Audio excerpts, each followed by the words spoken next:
Oi, espero que vocês estejam bem. Fazendo esse vídeo para falar um pouquinho sobre os dois últimos textos que eu passei para vocês, né? Um sobre mitologia grega e outro sobre a origem do povo grego em si. Porque os dois juntos? Tem uma coisa que eu quero discutir com vocês que não está nos textos.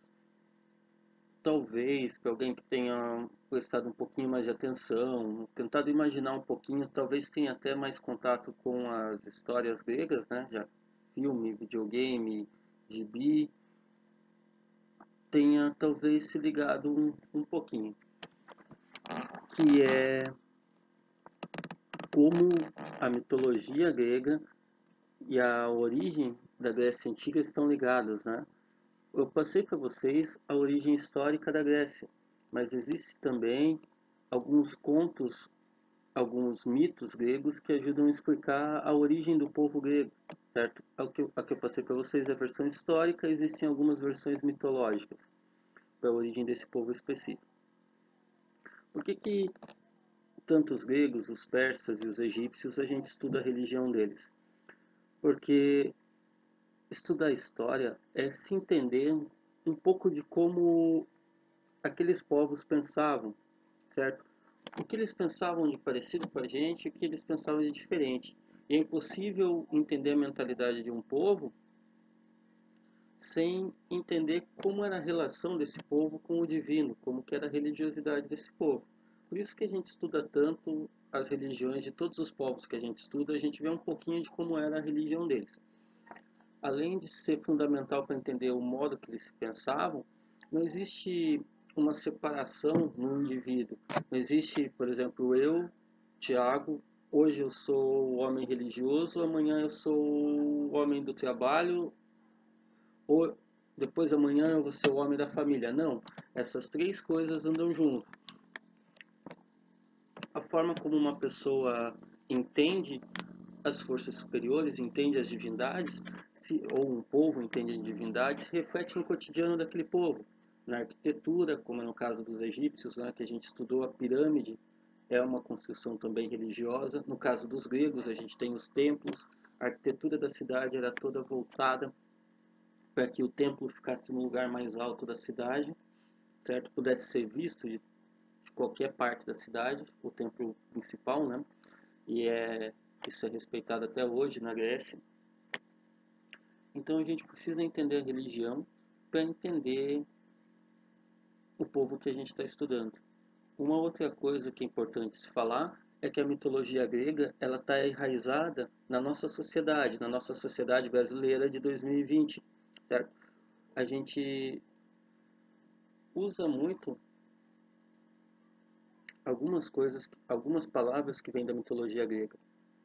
Por exemplo, lá na mitologia grega, a gente tem a esposa de Zeus, Hera, que era considerada a deusa protetora da família. Dessa ideia de Hera, deriva algumas palavras que a gente usa hoje sem nem perceber de onde vieram. Por exemplo, herança, certo? Que é o prêmio de Hera, o prêmio da família, né? O que fica para a família. A gente tem também a palavra herói, que também vem de Hera, que é dos 12 trabalhos que a Hera passa para Heracles, né, que os gregos chamam Heracles de Hércules. A gente acabou conhecendo mais, opa, desculpa, os gregos chamam Hércules de Heracles. Hércules é um nome romano. Os gregos chamam esse herói, o mesmo herói com os mesmos 12 trabalhos de Heracles. E foi desse personagem, dos 12 trabalhos que Hera passa para ele, é que se tem a palavra herói. São os 12 trabalhos de Hera, os 12 trabalhos heróicos. É daí que vem a palavra herói. Aquele que faz um trabalho muito difícil, né? Que faz algo que para o resto das pessoas seria impossível de se fazer. Esse é o herói, certo? Uma outra palavra que vem da mitologia grega também são é o sufixo, né? Fobia, vem de Phobos, o deus do medo. Então todas as fobias da vida, é, todos os medos, medo de aranha, aracnofobia, um outro nome, um outro claustrofobia, medo de lugares fechados. Tudo isso termina em fobia, vem da mitologia grega. Phobos, deus do medo, filho de Ares, um dos deuses da guerra, certo? Hipnose, vem de hipno. É,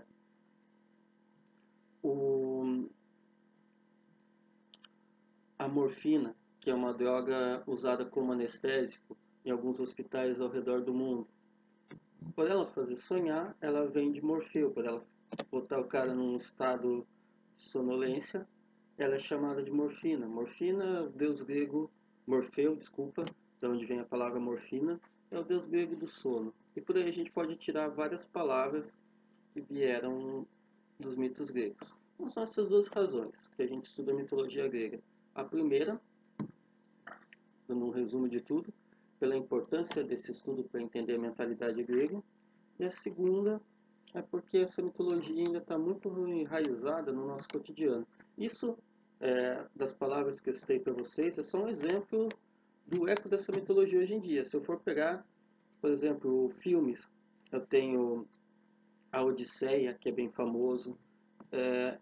Eu tenho, mais atualmente, Fúria de Titãs, o próprio Hércules com The Rock, Dwayne Johnson, né? Que acho que foi o último filme do Hércules que saiu. Se eu for falar de jogos, eu tenho God of War,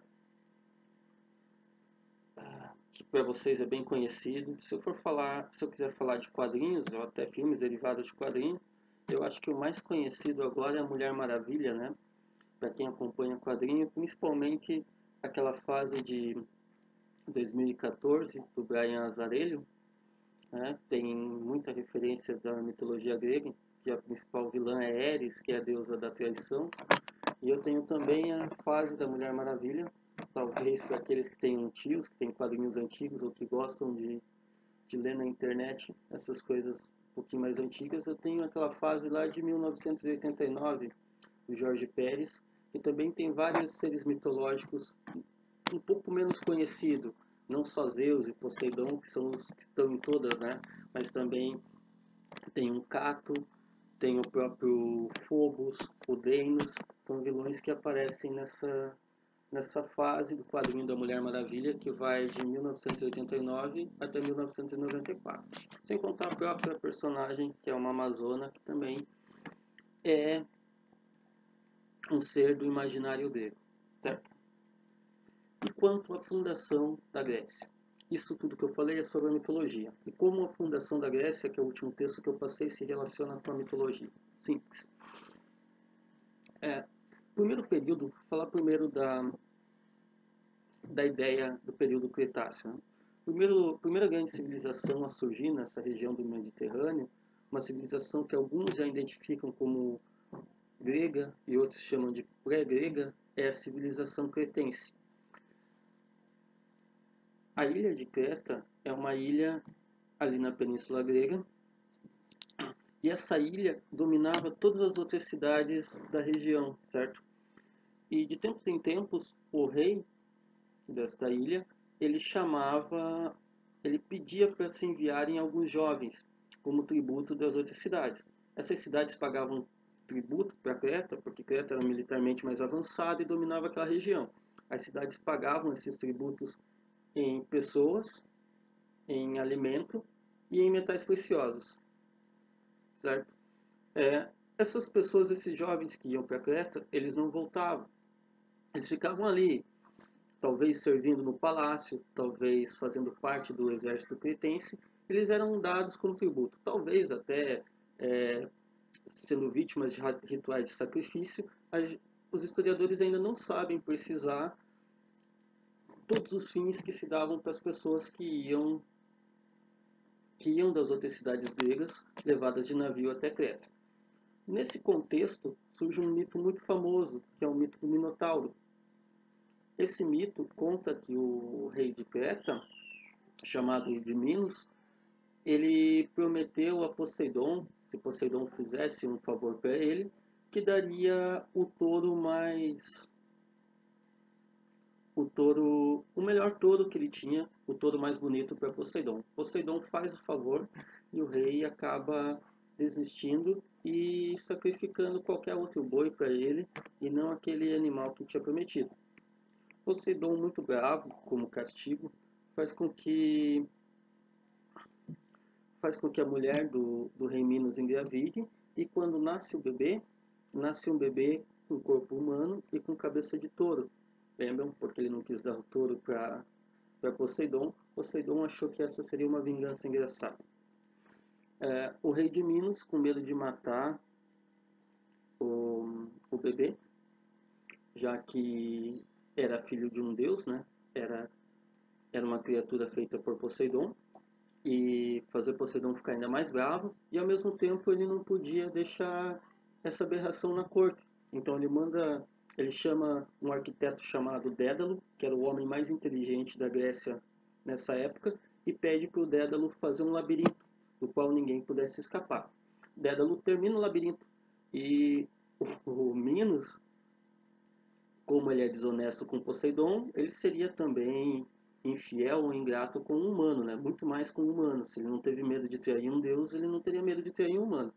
Para saber se o labirinto era bom mesmo, ele joga o cara que fez lá dentro, o Dédalo, que ele pensa, se esse labirinto é bom, nem o engenheiro que projetou vai conseguir sair dele. Então ele joga o Dédalo e o filho Ícaro dentro do labirinto. E realmente o Dédalo não consegue achar a saída do labirinto. Na mitologia grega conta que ele sai por cima, ele faz para ele e para o filho dele asas de cera, o Dédalo, e consegue escapar do labirinto que ele fez, mas por cima, porque o labirinto era tão bem feito que ele não conseguia se achar nos corredores. Enfim, o rei Minos joga o Minotauro, né? A criança com cabeça de boi e corpo de homem dentro desse labirinto. E ele cresce. Quando ele cresce, ele começa a sentir o gosto de se alimentar por carne humana. Não conta direito a história como o rei Minos descobre que ele come carne humana. Mas o rei Minos, então, na mitologia, ele chama esses jovens de, de Atenas e das outras cidades gregas para servir de alimento para o Minotauro. Ele joga no mito, ele joga esses jovens no labirinto, e o Minotauro acaba devorando esses jovens ali. Até que um jovem chamado Teseu se oferece para ir nesse barco, para servir de sacrifício ao Minotauro. Só que a ideia dele era matar de uma vez o Minotauro.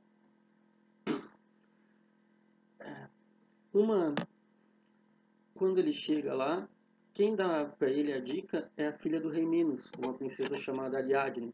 Ela diz para ele, olha, é impossível sair desse labirinto. O único jeito de vocês... Mas eu vou te ajudar. Se você for de mão vazia, você não vai sair. E ela deu para ele um novelo de lã. E ele amarrou uma ponta, quando ele foi entrar no labirinto, ele amarrou a ponta desse novelo na saída. E conforme ele ia entrando no interior do labirinto, ele ia soltando um pouquinho da lã, certo? Porque a ideia era matar o Minotauro, mas nada ia adiantar se ele matasse o Minotauro e não conseguisse sair dali para contar que o Minotauro estava morto. Então ele fez isso, ele amarrou o barbante na entrada e foi para dentro do labirinto, matou o Minotauro e saiu. Esse é um mito, mas que explica uma Esse é um mito religioso que explica uma realidade histórica e científica, que é o domínio de Creta na antiguidade, como Creta dominava todas as cidades gregas. Os gregos, talvez sem entender porque todos esses jovens eram mandados para Creta, começaram a criar esse mito, e o mito vai se desenvolvendo com o tempo, né? E outra coisa também é que existe um grande palácio na região de Creta que se chama Palácio de Knossos. Esse Palácio de Knossos se tem na literatura, na descrição sobre ele, que é tão grande que poderia se perder, que uma pessoa facilmente se perdia nos corredores. Então a ideia desse palácio grande e fácil de se perder, para aqueles aldeões que viviam em casas pequenas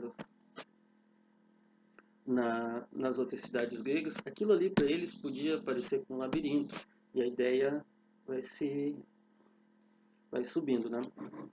Então a gente vê como a explicação mitológica também tem pé no factual. Uma outra e a segunda história que eu quero falar para vocês, além dessa do Minotauro, que eu acho que boa parte da história é conhecida, claro, ela é bem maior, tem alguns detalhes diferentes, mas eu quero contar toda para não ficar muito extenso o vídeo e também não estragar a experiência de quem quiser ler em outro lugar ou talvez assistir uma animação ou um filme.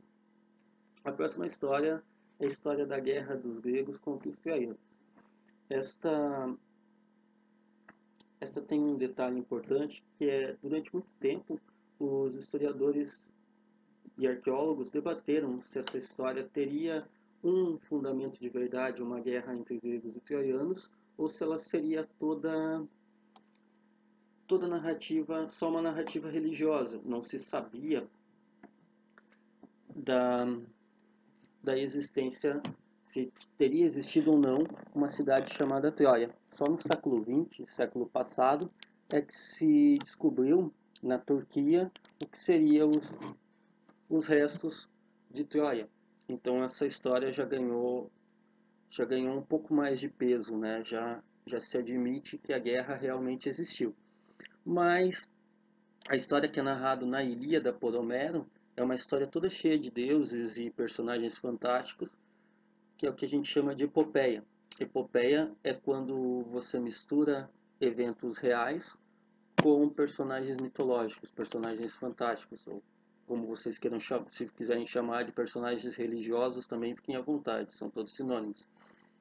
É, essa história ela vai falar da formação de uma identidade do povo grego, porque antes de ir para a guerra de Troia, as cidades gregas elas não mantinham contato, não se tinha ideia de ser grego, o cara não se sentia grego, ele se sentia ateniense, espartano.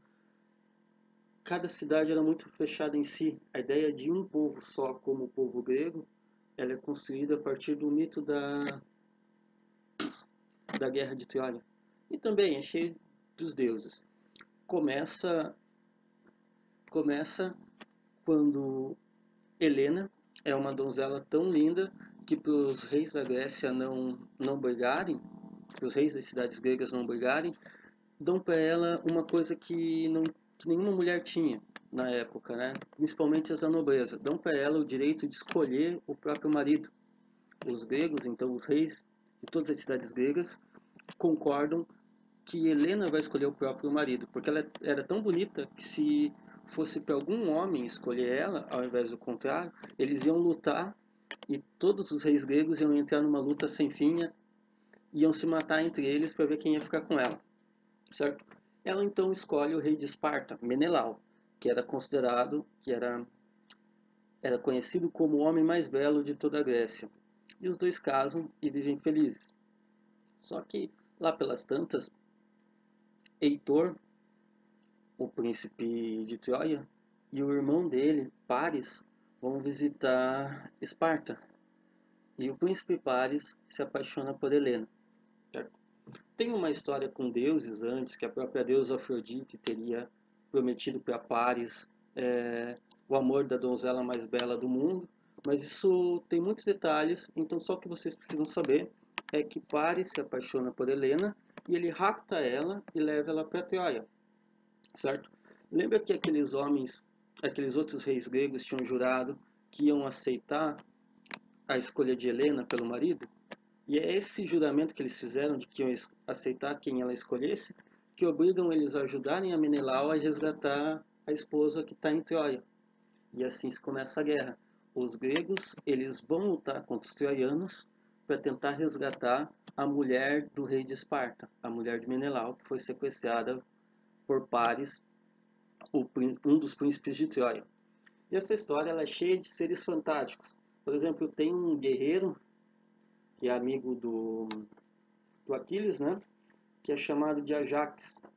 Homero narra que a cabeça de Ajax tem o tamanho de dois barris de vinho. Então ele era tido como um gigante.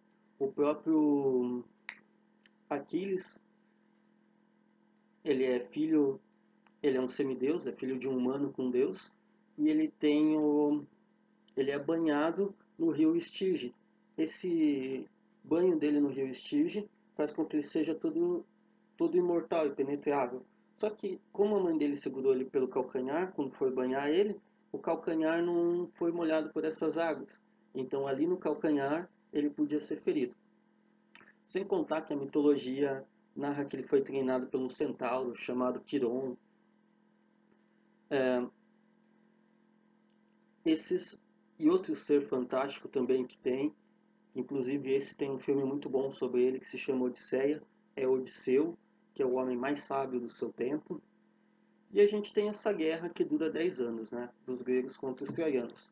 Os troianos com Helena dentro da cidade fortificada e os gregos do lado de fora cercando toda a cidade, né? Os, os gregos eles não conseguiam invadir Troia.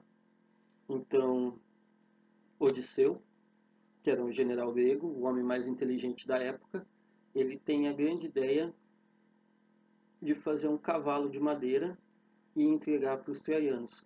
Dizer que não aguenta mais guerra, já que a guerra durava 10 anos. O Odisseu diz que não aguenta mais a guerra e que vai se render a Troia e vai aceitar que Helena fique lá e vai começar a pagar tributo para Troia, certo? E como sinal de boa vontade, ele dá para Troia um cavalo de madeira gigante. Só que dentro desse cavalo de madeira, ele coloca os 300 melhores soldados do exército grego. E quando esse cavalo entra para dentro do muro de Troia, os soldados ficam ali quietinhos. Quando os troianos estão dormindo e a guarda da cidade está baixa, esses 300 homens saem de dentro do cavalo, matam os guardas da vigília da noite que tinham que vigiar e abrem a porta para o restante dos exércitos gregos.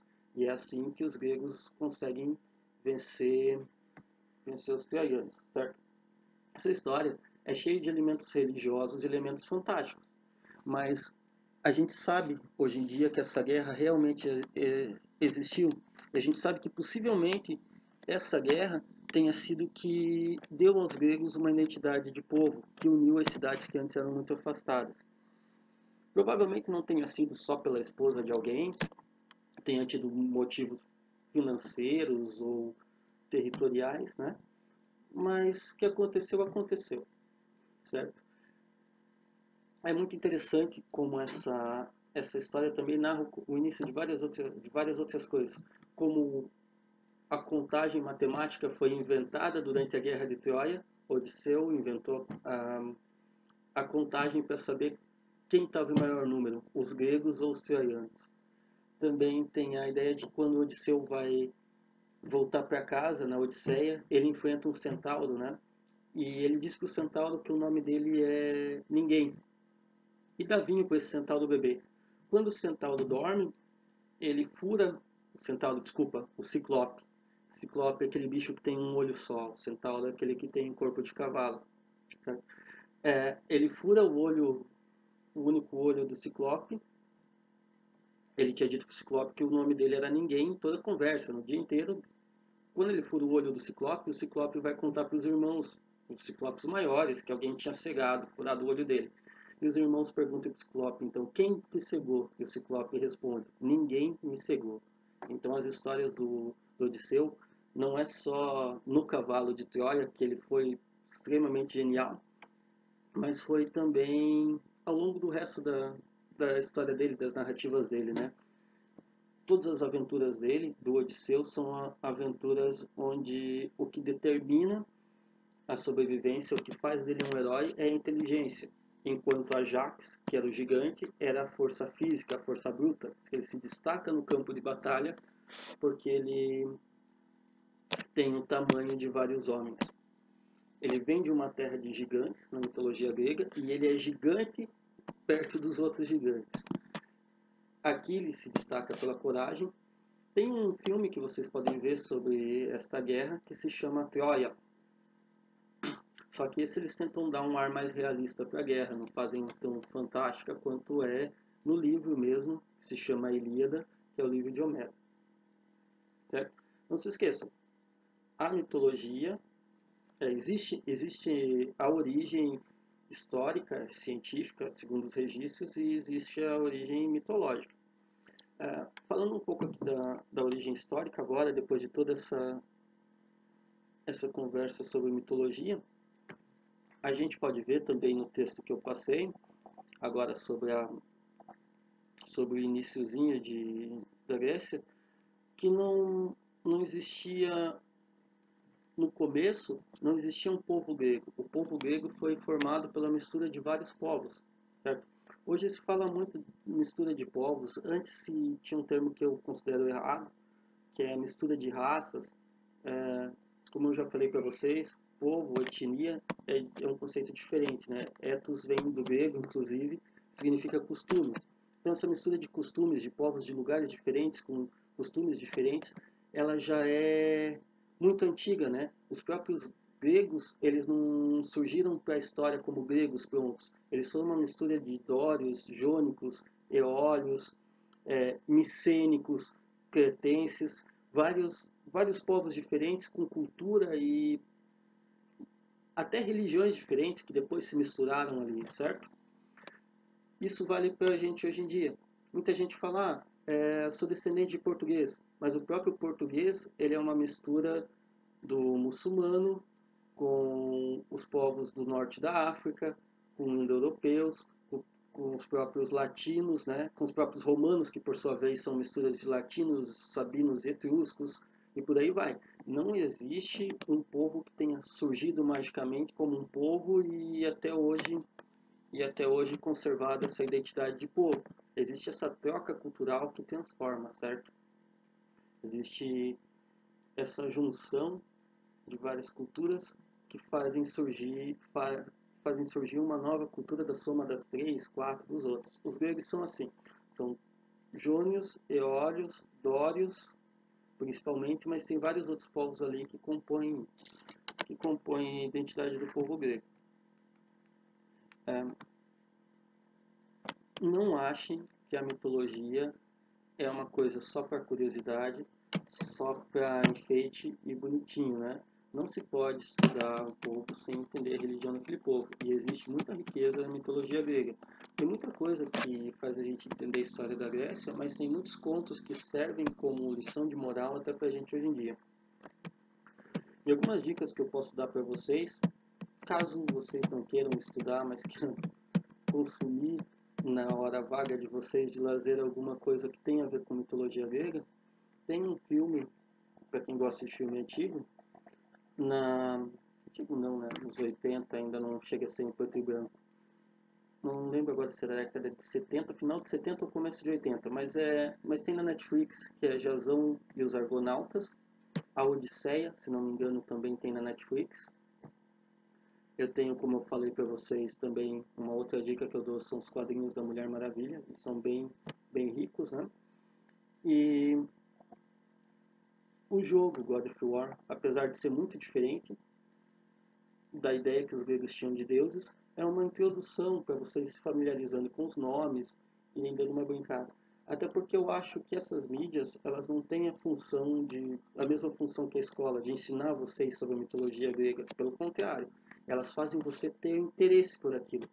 Eu acredito, eu adoro mitologia grega, não gosto de God of War, não é o tipo de jogo que eu jogo, né? Mas eu acredito que muito mais crianças e adolescentes se interessaram por mitologia grega depois que jogaram. Então eu acho interessante eles colocarem uma pitada de história nesses jogos, nesses gibis, nesses filmes, para fazer a pessoa se interessar e correr atrás, e ver uma aula, ou ir ler um livro, certo? Mas só para gerar o interesse, não para ter como base de pesquisa mesmo. É isso que eu acho que é importante essas coisas. Tá? Acho que ficou muito longo. Quem conseguiu ver até o final, muito obrigado. Espero não ter confundido mais do que ajudar, certo? Qualquer coisa, mandem outros vídeos de volta ou áudio no WhatsApp. Talvez nos comentários do próprio YouTube, que eu vou tentar responder vocês, tá? Muito obrigado e até a próxima.